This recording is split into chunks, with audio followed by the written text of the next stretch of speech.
Hey everybody, welcome back to the Frugal Filmmaker Q&A. That's the show where you send me a question and I try to answer it. Your best chance of having a question read on this show is to send me an email at thefrugalfilmmaker@gmail.com.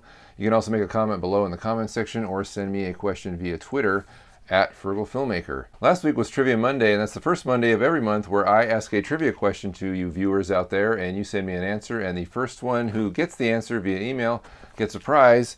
Last week the prize was this, the Frugal Filmmaker short film idea deck. That's what I've been using lately for a prize. I hope it's a good one. And the question was, what is the brand of lenses that I use and the line of those lenses, or the series of those lenses that I use? And the answer was these. This is a Minolta Rokkor series. I've got a bunch of these lenses. I use them all the time. I like them a lot. This show is being shot with a Minolta 28mm Rokkor lens, f2.8.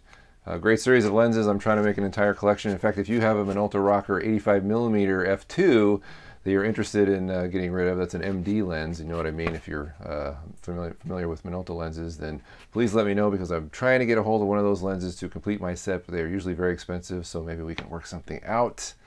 Anyway, like these lenses, the winner was Nate Wella. He sent me the correct answer first via email, so he is getting his own copy of the short film idea deck. So Nate, I hope you enjoy those cards.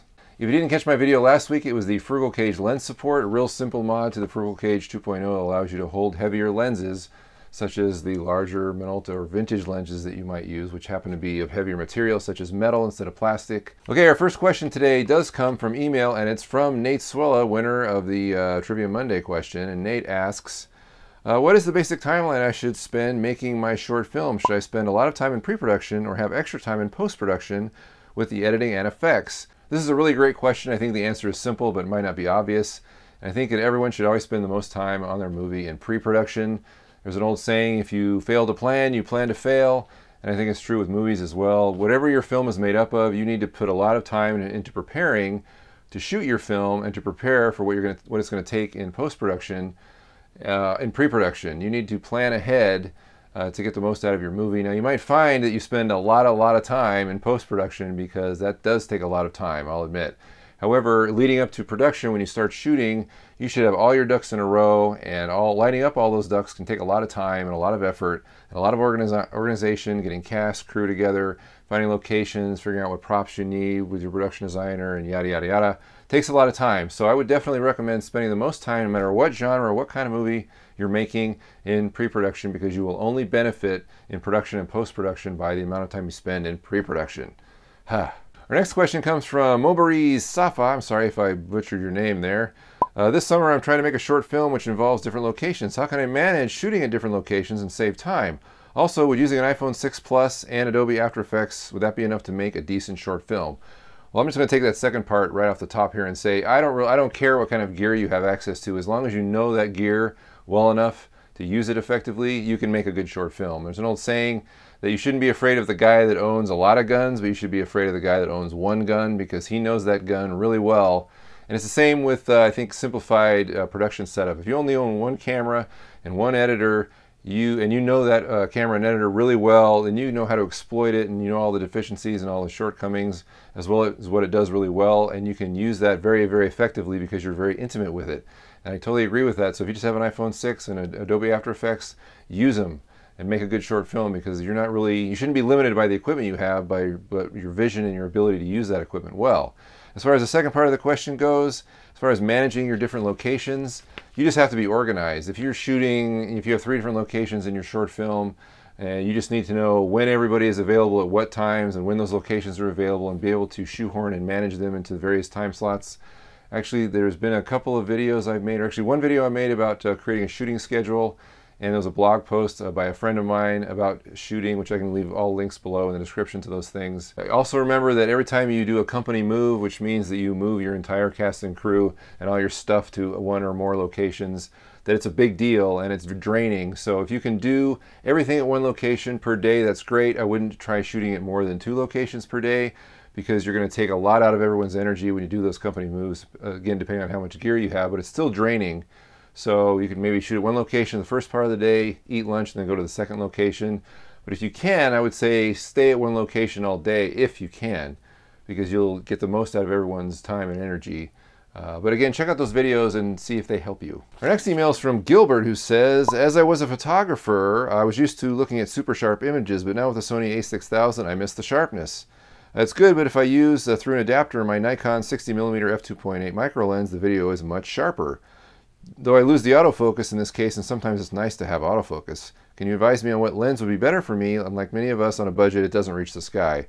So I think, Gilbert, the question you're asking is here, should I use manual lenses or an autofocus lens, and you coming from a photography background. And by the way, I checked out your website via the link you sent me, and you are an incredible photographer, so I don't really know what I can really tell you, other than as a filmmaker, when you're using lenses, you don't really need autofocus. It might be nice, but I think it's unnecessary. I think you should always use manual lenses on your camera and get, just have a manual kind of mindset where you really know the aperture and the focus ring, and you are actually handling those things and doing that stuff, opposed to autofocus, which does it for you, especially if you're pulling focus.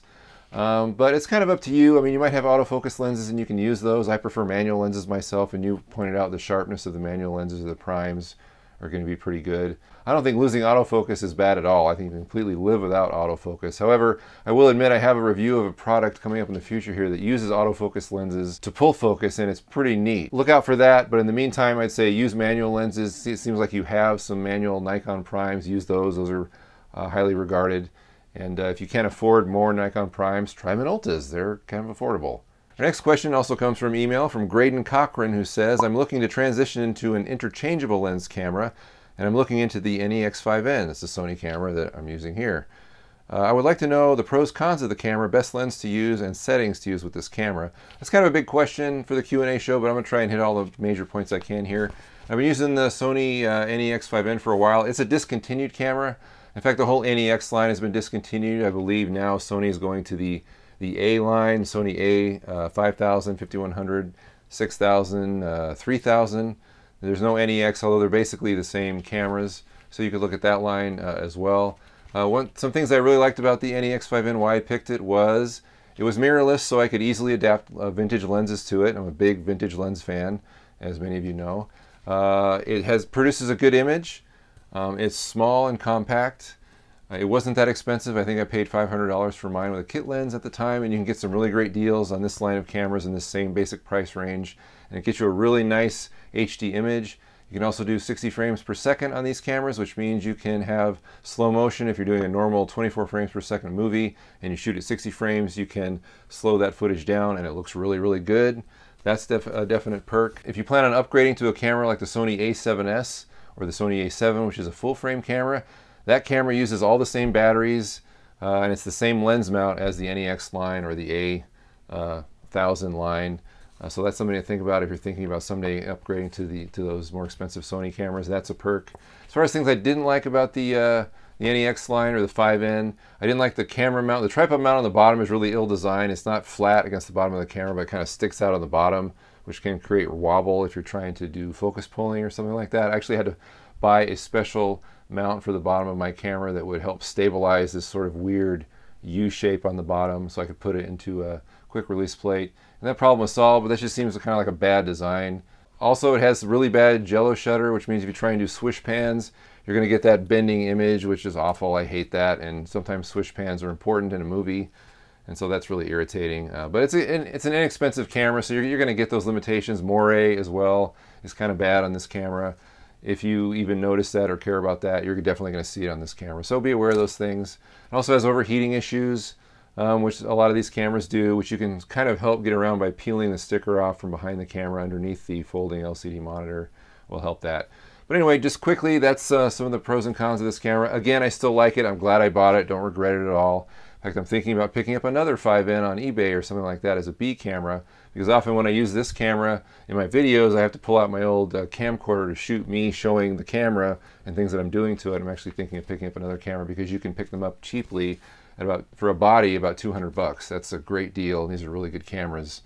So there you go. Hope that helps. Our final question comes from comments from the Frugal Cage lens support video. That's my video from last week, from Brendan Miller, who says, where did you get that lens? And the lens Brendan is talking about is this one. This is the Minolta Celtic lens. It's not a Rokkor lens like the other ones I own. It's the Celtic line, which is sort of a budget version of the Rokkor series, but from everything I understand, is that these Celtic lenses were also very good. In fact, they're almost like unbranded Rokkors. And so this is a really solid lens. I like it. This is a 135mm lens, but I got this on eBay. I can't remember how much I paid for it. It couldn't have been more than $25 to $30. In fact, now they are only a little more expensive than what I paid for them, at about $40 to $50. And they're good solid glass if you want a longer telephoto prime. This is a good one, but you can find a 35mm Celtic and a 28mm Celtic as well, if you are looking for those focal lengths at a lesser price than even the Rokkor line, which is also pretty inexpensive. All right, so that's all the time we have this week. Again, if you would like a question read on the show, please send me an email at thefrugalfilmmaker@gmail.com. That's the best chance you have of receiving an answer. I'll try and answer you via email as well as on the show. Or you can leave a comment below. I'll try and pull it from there, or send me a message via Twitter at @FrugalFilmmaker. I have another video coming out this Thursday, followed by a Q&A on Monday. And remember, if you want to check out any of the Frugal Filmmaker type stuff, please check out my blog at thefrugalfilmmaker.com. And we'll see you next time.